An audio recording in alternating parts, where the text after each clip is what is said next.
O desejado de todas as nações. Capítulo 74. Getsêmani. Em companhia dos discípulos, fez o Salvador vagarosamente o caminho para o jardim de Getsêmani.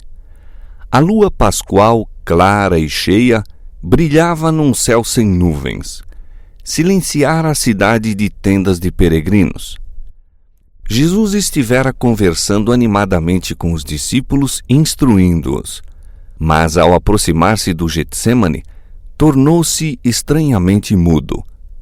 Muitas vezes lá estivera para meditar e orar, mas nunca com o coração tão cheio de tristeza como nessa noite de sua última agonia. Durante sua vida na terra, andara à luz da presença de Deus. Quando em conflito com homens que eram inspirados pelo próprio espírito de Satanás, podia dizer: aquele que me enviou está comigo. O Pai não me tem deixado só, porque eu faço sempre o que lhe agrada. Agora, porém, parecia excluído da luz da mantenedora presença de Deus. Era então contado entre os transgressores. Devia suportar a culpa da humanidade caída. Sobre aquele que não conheceu o pecado, devia pesar a iniquidade da raça caída. Tão terrível lhe parece o pecado, tão grande o peso da culpa que deve levar sobre si, que é tentado a temer que ele o separe para sempre do amor do Pai. Sentindo quão terrível é a ira de Deus contra a transgressão, exclama: a minha alma está profundamente triste até a morte. Ao aproximarem-se do jardim, os discípulos notaram a mudança que se operara em seu mestre. Nunca dantes o tinham visto tão indizivelmente triste e silencioso. À medida que avançava, mais se aprofundava essa estranha tristeza. Todavia não ousavam interrogá-lo quanto à causa da mesma. Seu corpo cambaleava como se estivesse prestes a cair. Ao chegar ao jardim, os discípulos, ansiosos, procuraram o lugar habitual do retiro do mestre para que ele pudesse descansar. Cada passo que dava agora, fazia-o com extremo esforço. Gemia alto, como sob a opressão de terrível fardo. Por 2 vezes os companheiros o sustiveram, do contrário teria tombado por terra. Próximo à entrada do horto, Jesus deixou todos os discípulos, com exceção de 3, pedindo-lhes que orassem por si mesmos e por ele. Em companhia de Pedro, Tiago e João, penetrou nos mais retirados recessos do mesmo horto. Esses 3 discípulos eram os mais íntimos companheiros de Cristo. Contemplaram-lhe a glória no Monte da Transfiguração, viram Moisés e Elias conversando com ele, ouviram a voz do céu. Agora, em sua grande luta, Cristo os desejava ter perto de si. Muitas vezes passaram a noite ao seu lado nesse retiro.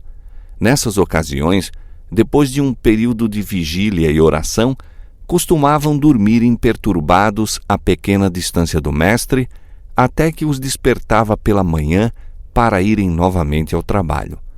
Agora, porém, desejava que passassem a noite com ele em oração. No entanto, não podia admitir que nem mesmo eles testemunhassem a agonia que devia suportar. Ficai aqui, disse-lhes, e velai comigo. Foi a uma pequena distância deles, não tão afastado que o não pudessem ver e ouvir, e caiu prostrado por terra. Sentia que, pelo pecado, estava sendo separado do Pai. O abismo era tão largo, tão negro, tão profundo, que seu espírito tremeu diante dele. Para escapar a essa agonia, não deve exercer seu poder divino. Como homem, cumpre-lhe sofrer as consequências do pecado do homem. Como homem, deve suportar a ira divina contra a transgressão. Cristo se achava então em atitude diversa daquela em que sempre estivera.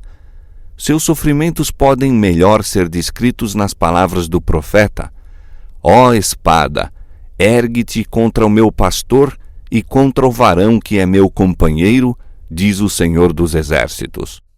Como substituto e refém do pecador, estava Cristo sofrendo sob a justiça divina. Viu o que significa justiça. Até então, fora como um intercessor por outros. Agora ansiava alguém que por ele intercedesse. Ao sentir Cristo interrompida sua unidade com o Pai, temia que, em sua natureza humana, não fosse capaz de resistir ao vindouro conflito com os poderes das trevas. No deserto da tentação, estivera em jogo o destino da raça humana. Cristo saíra então vitorioso. Agora viera o tentador para a derradeira e tremenda luta.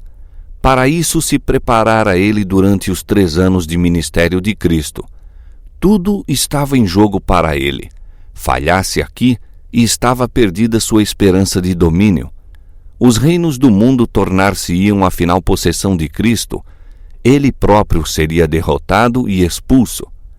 Mas se Cristo pudesse ser vencido, a terra se tornaria para sempre o reino de Satanás e a raça humana estaria perpetuamente em seu poder. Com os resultados do conflito perante si, a alma de Cristo se encheu de terror da separação de Deus.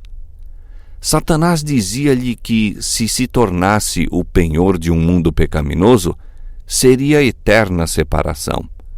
Ele se identificaria com o reino de Satanás e nunca mais seria um com Deus. E que se lucraria com esse sacrifício? Quão desesperadas pareciam a culpa e a ingratidão humanas! Satanás apertava o Redentor, apresentando a situação justamente em seus piores aspectos. A nação que pretende achar-se acima de todas as outras quanto às vantagens temporais e espirituais, rejeitou-te. Procuram destruir-te a ti, fundamento, centro e selo das promessas que lhes foram feitas como povo particular. Um de teus próprios discípulos, que tem ouvido tuas instruções e sido um dos de mais destaque nas atividades da igreja, trair-te-á. Um de teus mais zelosos seguidores te há de negar. Todos te abandonarão. Cristo repeliu esse pensamento com todo o seu ser.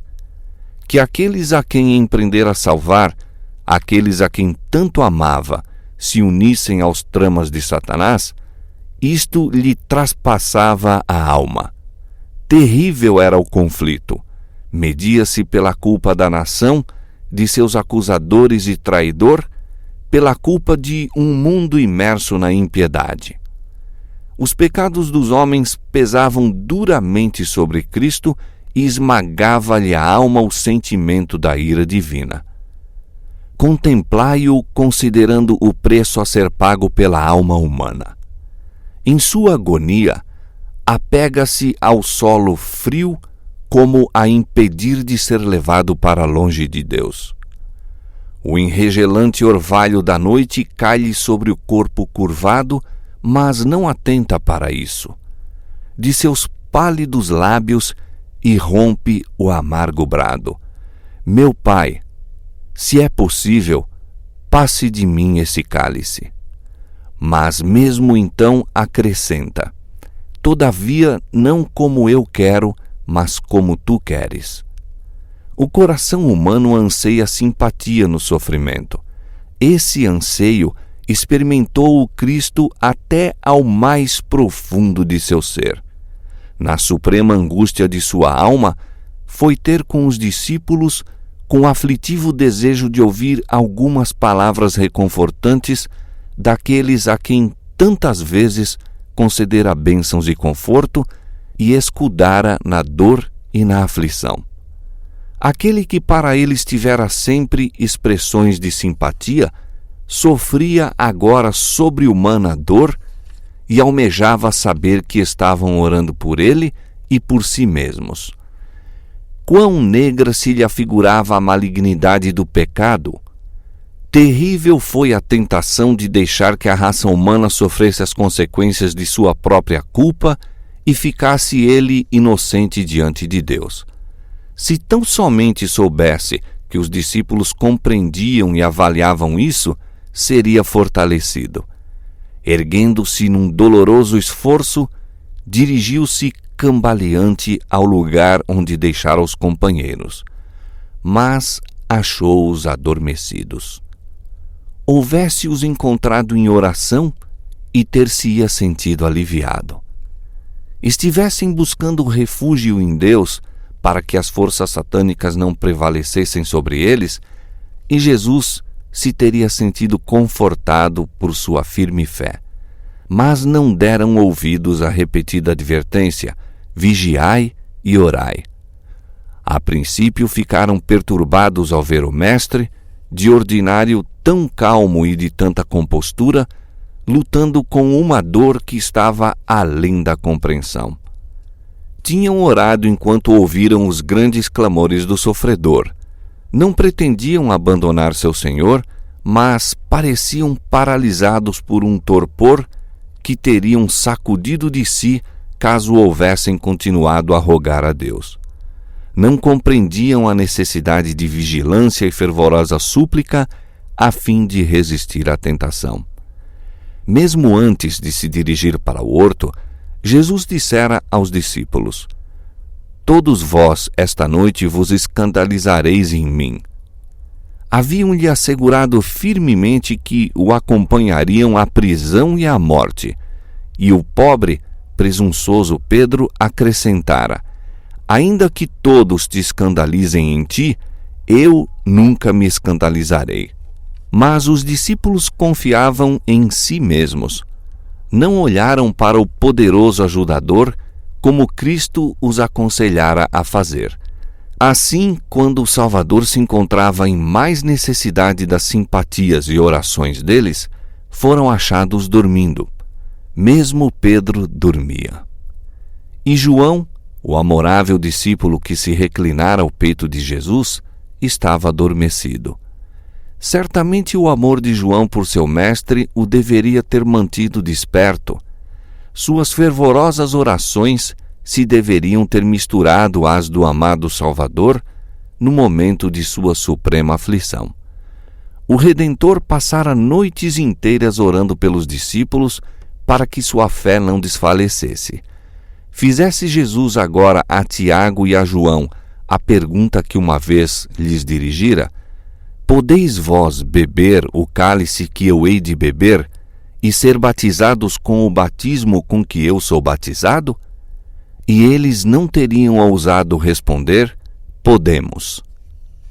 Os discípulos acordaram à voz de Jesus, porém mal o conheceram, tão mudado estava seu semblante pela angústia. Dirigindo-se a Pedro, Jesus disse: Simão, dormes? Não podes vigiar 1 hora? Vigiai e orai para que não entreis em tentação. O espírito, na verdade, está pronto, mas a carne é fraca. A fraqueza dos discípulos despertou a simpatia de Jesus. Temia que não fossem capazes de resistir à prova que lhes sobreviria em sua entrega e morte. Não os reprovou, mas disse: vigiai e orai para que não entreis em tentação. Mesmo em sua agonia, buscava desculpar-lhes a fraqueza. O espírito, na verdade, está pronto, disse, mas a carne é fraca. Novamente foi o Filho de Deus tomado de sobre-humana aflição e, desfalecido e exausto, arrastou-se outra vez para o lugar de sua luta anterior. Seu sofrimento era ainda maior que antes. Ao sobrevir-lhe a agonia da alma, seu suor tornou-se em grandes gotas de sangue que corriam até ao chão. Os ciprestes e as palmeiras foram as silenciosas testemunhas de sua angústia. Dos folhudos ramos caía denso orvalho sobre seu corpo prostrado, como se a natureza chorasse sobre seu autor, sozinho em luta contra os poderes das trevas. Pouco tempo antes, Jesus se mostrara qual vigoroso cedro, resistindo à tempestade da oposição que desencadeava contra ele sua fúria. Vontades obstinadas e corações cheios de maldade e sutileza, em vão lutaram para o confundir e oprimir. Apresentara-se em divina majestade como o Filho de Deus. Agora era como uma cana açoitada e pendida por furiosa tempestade. Vencedor, aproximara-se da consumação de sua obra, havendo conquistado a cada passo a vitória sobre os poderes das trevas. Como já glorificado, asseverara ter unidade com Deus. Com firmes acentos entoara seus cânticos de louvor, dirigira aos discípulos palavras de ânimo e ternura. Agora chegara a hora do poder das trevas. Agora se lhe ouvia a voz no silêncio da noite, não em notas de triunfo, mas plena de humana angústia. As palavras do Salvador foram levadas aos ouvidos dos entorpecidos discípulos. Meu Pai, se este cálice não pode passar de mim sem eu o beber, faça-se a tua vontade. O primeiro impulso dos discípulos foi ir ter com ele, mas pedira-lhes que ficassem ali, velando em oração. Quando Jesus chegou a eles, achou-os ainda adormecidos. De novo sentira ele o anseio da companhia, de algumas palavras dos discípulos que trouxessem alívio e quebrassem o encanto das trevas que quase o venciam. Mas seus olhos estavam cegados e não sabiam que responder-lhe. Sua presença os despertou. Viram-lhe o rosto manchado com o suor sanguinolento da agonia e encheram-se de temor. Sua angústia mental não a podiam compreender. O seu parecer estava tão desfigurado, mais do que o dos outros filhos dos homens.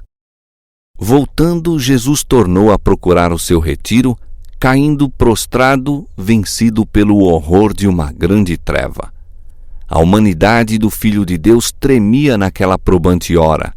Não orava agora pelos discípulos para que a fé deles não desfalecesse, mas por sua própria alma assediada de tentação e angústia.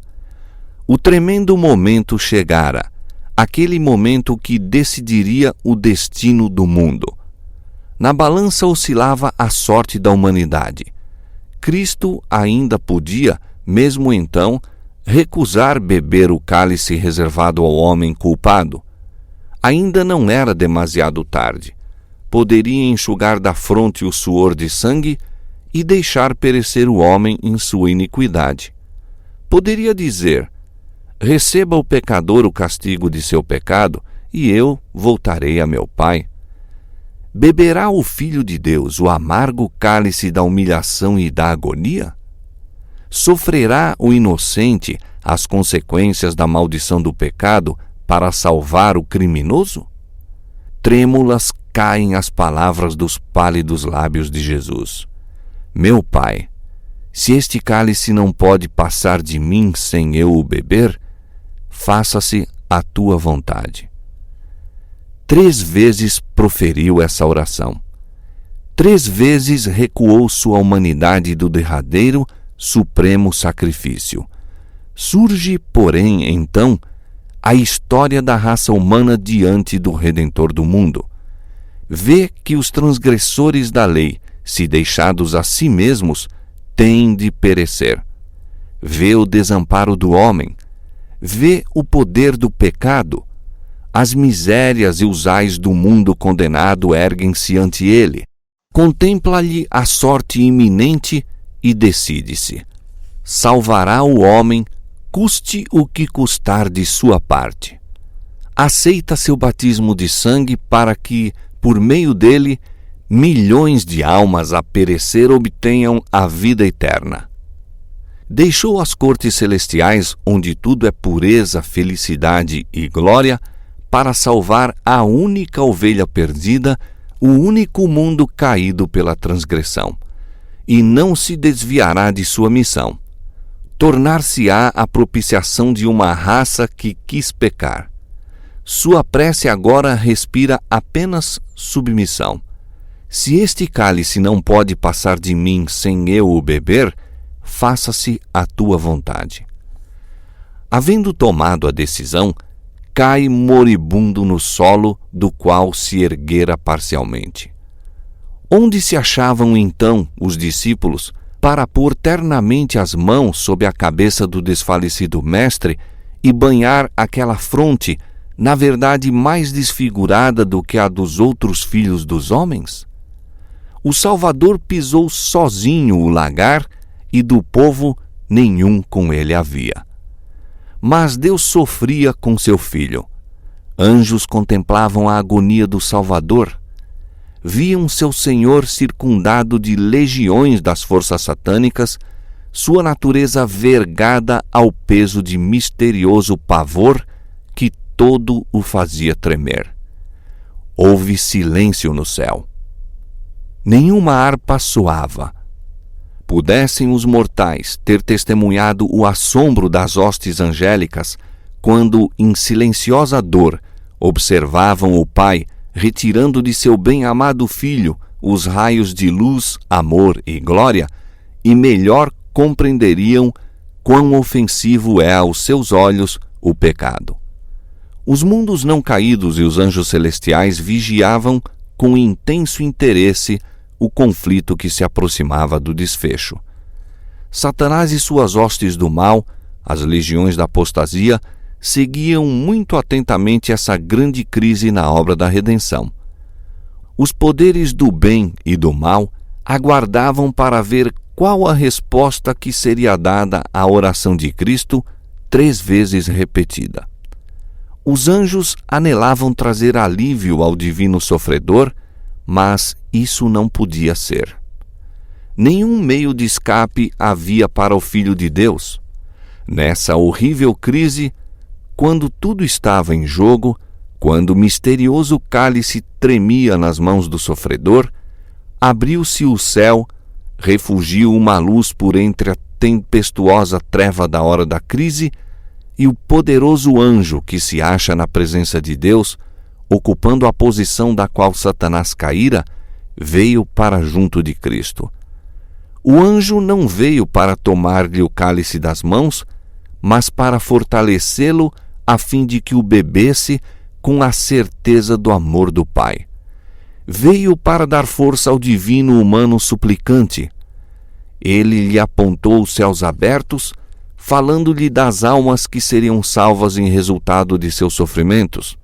Afirmou-lhe que seu Pai é maior e mais poderoso que Satanás, que sua morte redundaria na íntima derrota do mesmo e que o reino deste mundo seria dado aos santos do Altíssimo. Disse-lhe que ele veria o trabalho de sua alma e ficaria satisfeito, pois contemplaria uma multidão de membros da família humana salvos, eternamente salvos. A agonia de Cristo não cessou, mas sua depressão e desânimo o deixaram. A tempestade não amainou de maneira alguma, mas aquele que dela era objeto estava fortalecido para lhe enfrentar a fúria. Saiu calmo e sereno. Uma paz celestial pairava-lhe no rosto manchado de sangue. Suportara aquilo que criatura humana jamais poderia sofrer, pois provara os sofrimentos da morte por todos os homens. Os adormecidos discípulos foram subitamente despertados pela luz que circundava o Salvador.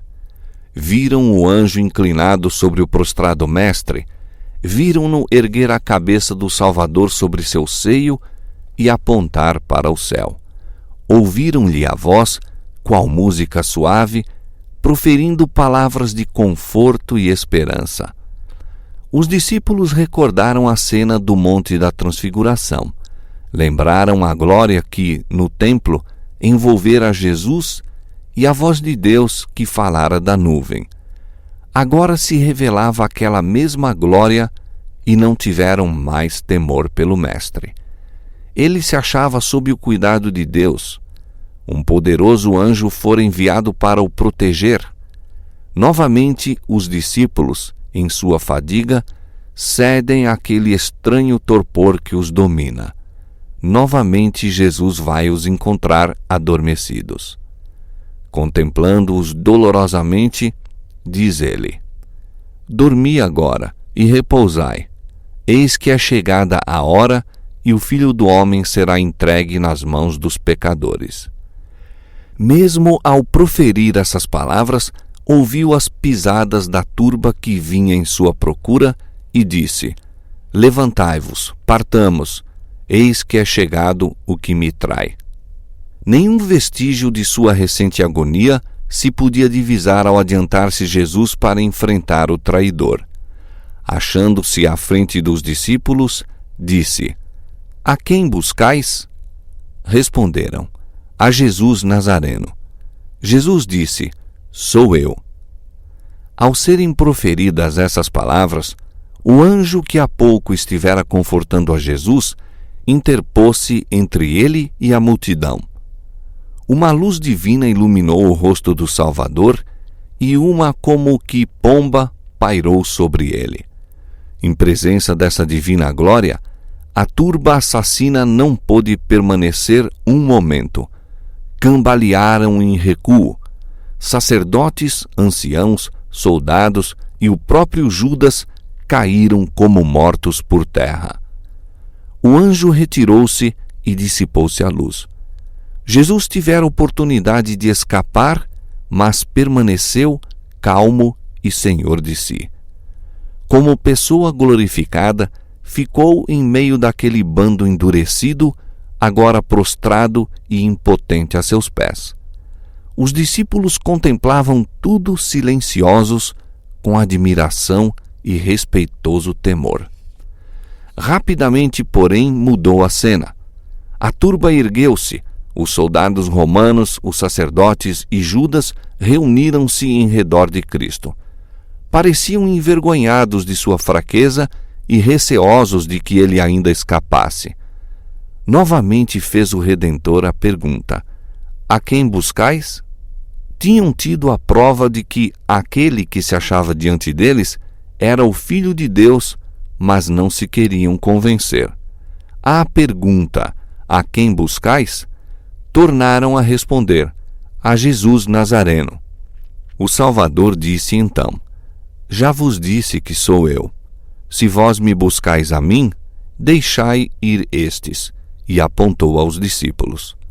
Sabia quão fraca era a fé deles e buscou escudá-los contra a tentação e a prova. Por eles estava pronto a se sacrificar. Judas, o traidor, não esqueceu a parte que devia desempenhar.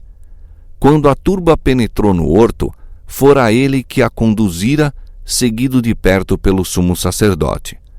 Aos perseguidores de Jesus deram um sinal, dizendo: O que eu beijar é esse, prendei-o. Pretende então não ter parte nenhuma com eles. Achegando-se a Jesus, toma-lhe a mão como um amigo familiar. Com as palavras: Eu te saúdo, Rabi. Ele o beija repetidamente e parece chorar, como sentindo com ele o perigo que corria. Jesus lhe disse: Amigo, aqui vieste? A voz tremia-lhe de dor ao acrescentar: Judas, com um beijo traís o Filho do Homem? Esse apelo deveria ter despertado a consciência do traidor e tocado seu obstinado coração. Mas a honra, a fidelidade e a brandura humana o haviam abandonado. Permaneceu ousado e em desafio, não mostrando nenhuma disposição de abrandar-se. Entregara-se a Satanás e não tinha poder para lhe resistir. Jesus não recusou o beijo do traidor. A massa tornou-se ousada ao ver Judas tocar a pessoa daquele que, tão pouco antes, fora glorificado diante de seus olhos. Apoderaram-se, pois, de Jesus e começaram a atar aquelas preciosas mãos que sempre se haviam empregado em fazer bem.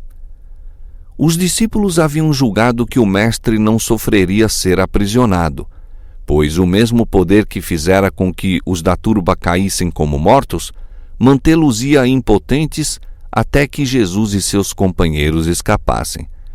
Ficaram decepcionados e indignados ao verem as cordas trazidas para ligar as mãos daquele a quem amavam.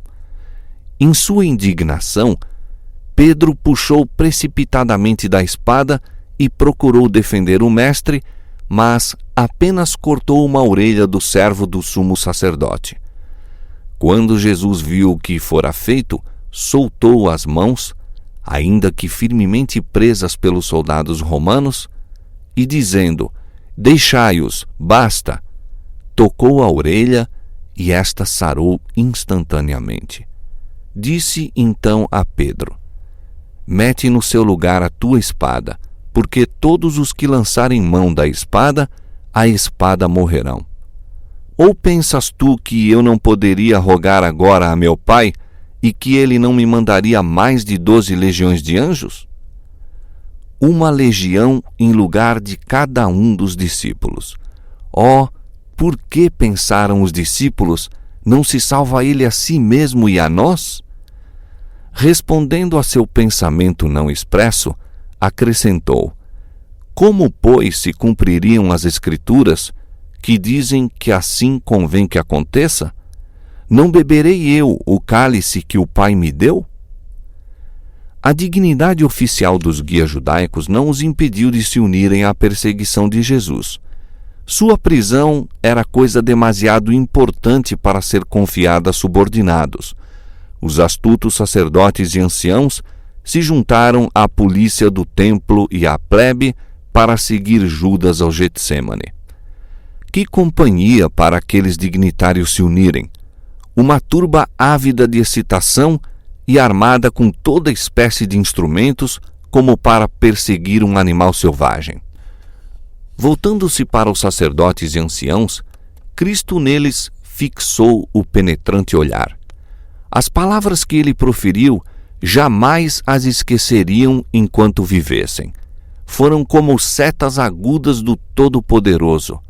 Com dignidade, disse: "Saíste contra mim como para um ladrão ou salteador, com espadas e varapaus. Todos os dias me assentava ensinando no templo. Tinhais oportunidade de deitar-me às mãos e nada fizestes. A noite é mais adequada para a vossa obra, mas esta é a vossa hora e o poder das trevas." Os discípulos ficaram aterrorizados ao ver que Jesus permitia que o prendessem e ligassem. Escandalizaram-se de que ele suportasse essa humilhação feita a si e a eles. Não lhe podiam entender a conduta e censuraram-no por se submeter à turba. Em sua indignação e temor, Pedro propôs que se salvassem a si mesmos. Seguindo essa sugestão, todos os discípulos, deixando-o, fugiram. Mas Cristo predissera essa deserção. "Eis que chega a hora", dissera, "e já se aproxima, em que vós sereis dispersos, cada um para sua parte, e me deixareis só. Mas não estou só, porque o Pai está comigo."